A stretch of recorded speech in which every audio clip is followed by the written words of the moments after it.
for debate or compromise as Hong Kong introduced sweeping national security rules for schools. Hong Kong CNN Hong Kong has introduced sweeping new restrictions for how schools operate, months after the Beijing government imposed the new national security law, giving authorities wide-ranging powers to crack down on vaguely defined political crimes. For years, parents and students in the semi-autonomous city have feared a shift toward China style patriotic education, with a previous attempt to introduce such a curriculum defeated by mass protest in 2012. The new rules coming in the wake of both the new security law and the crackdown on the city's opposition movement go far beyond what was previously mooted. In a circular issued to schools Thursday, the city's education bureau, called the EDB, said that as far as national security is concerned, there is no room for debate or compromise. A spokesman for the bureau said that in accordance with the national security law, preventive efforts should be accorded priority in order to minimize the need for suppression and punishment. Schools have a significant role to play in this, he added.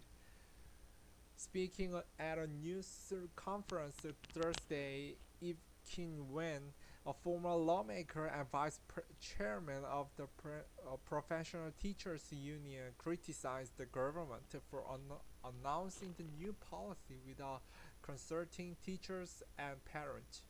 There is a lot of sensitivity and unpredictability when it comes to national security law education, he said. It will bring about huge pressure and anxiety among principals and teachers. New rules. The new policies are outlined in a series of circular scenes by CNN, as well as new teaching materials, including videos, picture books, and graphics, with cartoon Chinese soldiers and local police officers helping students understand their responsibility under the security law. They go into granular detail over how national security issues should be taught across the range of the subject, from general student studies and history to biology and music, as well as how administrators and teachers should handle dis- discipline issues and failure to respect the new guidelines.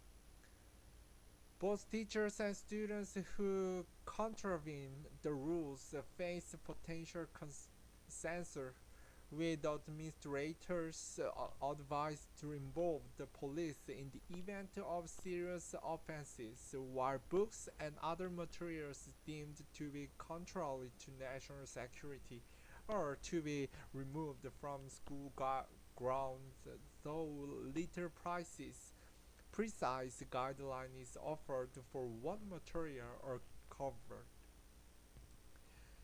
If an employee is found to have committed any act of disrespecting the country, the school should give appropriate advice or warning and pay attention to this employee's future performance accordingly, the rules state.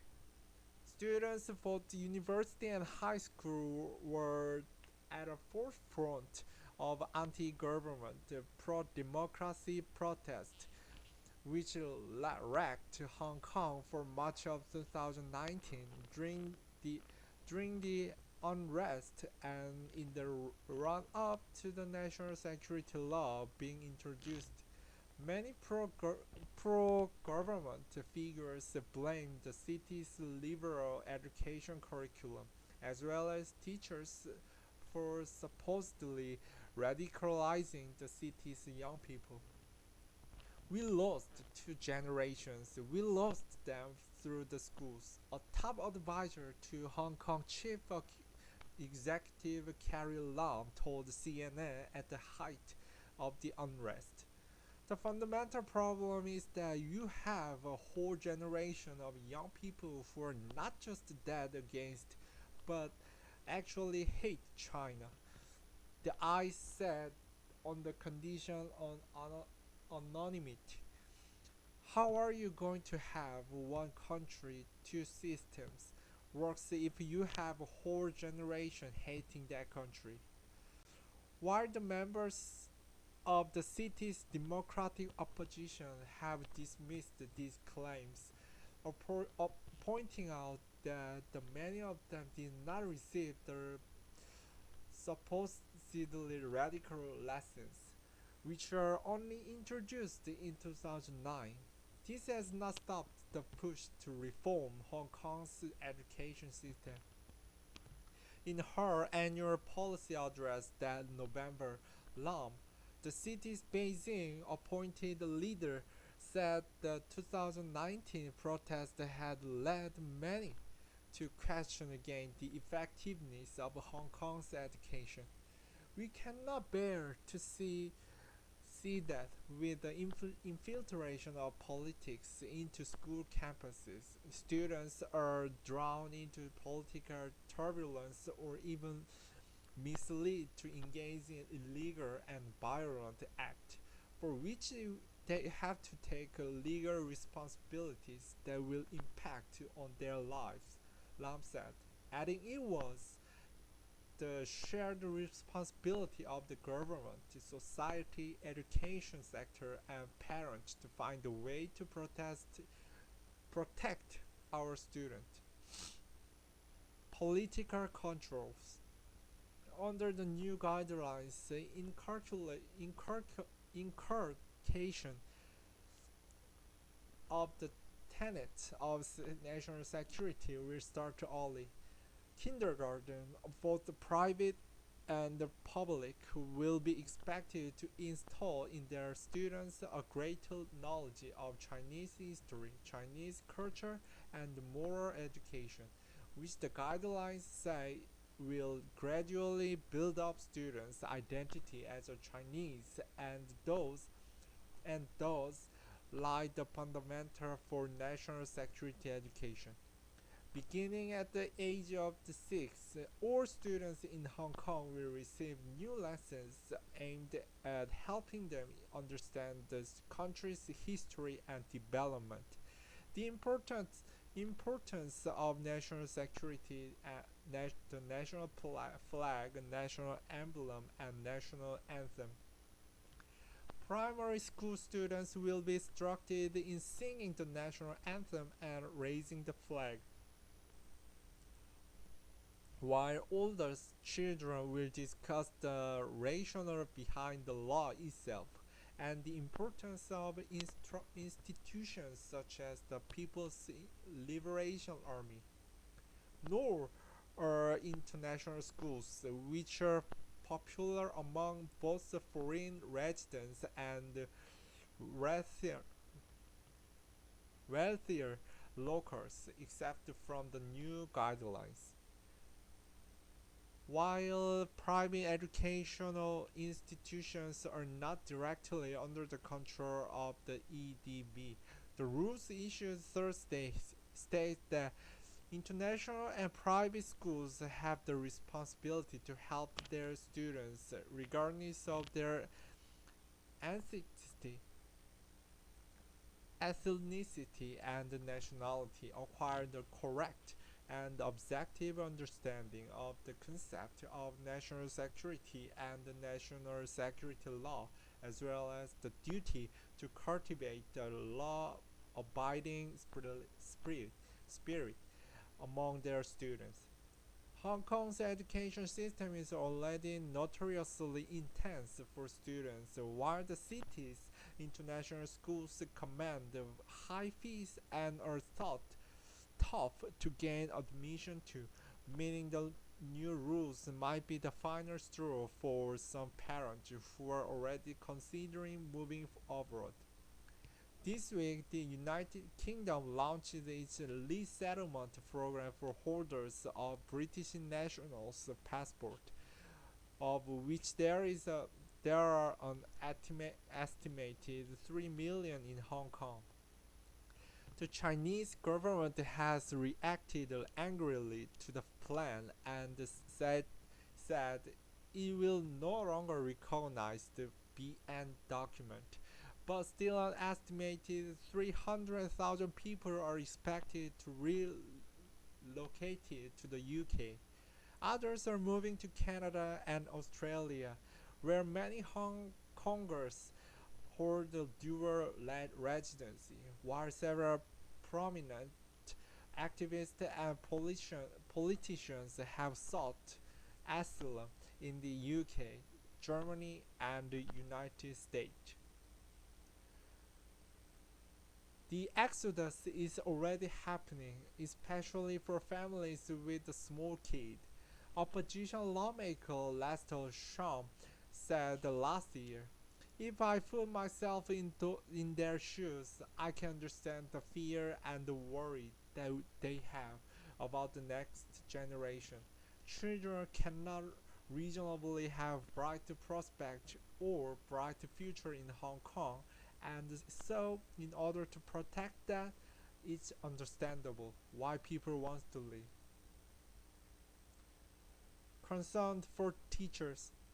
For school employees, both administrators and teachers, the new rules open up the concerning possibility of being reported by students for contravening national security, something that could result in them losing their jobs or, in extreme incidences, being arrested. Last year, the city's former leader, Shi Long Sai Long, launched a campaign to name and shame teachers he said have had involved in the 2019 protest, posting their personal details on his Facebook page and calling for them to be fired. In mainland China, such reporting of teachers who go against the party line is rel- um, relatively routine. Both on high school and university campuses, and regular campaigns are conducted to ensure educators' ideological purity, while people information officers compile dossiers on teachers deemed to be insufficiently patriotic. While for many older Chinese these practices have roaring echoes of the Cultural Revolution, in which teenage Red Guard frequently abuses and even murders teachers, such campaigns have ramped up under Chinese President Xi Jinping. On Thursday, China's government issues a new guideline for strengthening the work of the Chinese Young Pioneers, a Communist Party youth wing which served as the school for children to learn about socialism for Chinese characteristics and communism. The guidelines stressed upholding the party's leadership of the CYP work and following the fundamental task of nurturing capable young people who are well prepared to join the communist cause, according to state news agency Xinhua. The young pioneer operates similarly to the scout, but with a distinctly political bent, wearing a uniform red scarf tied around their necks.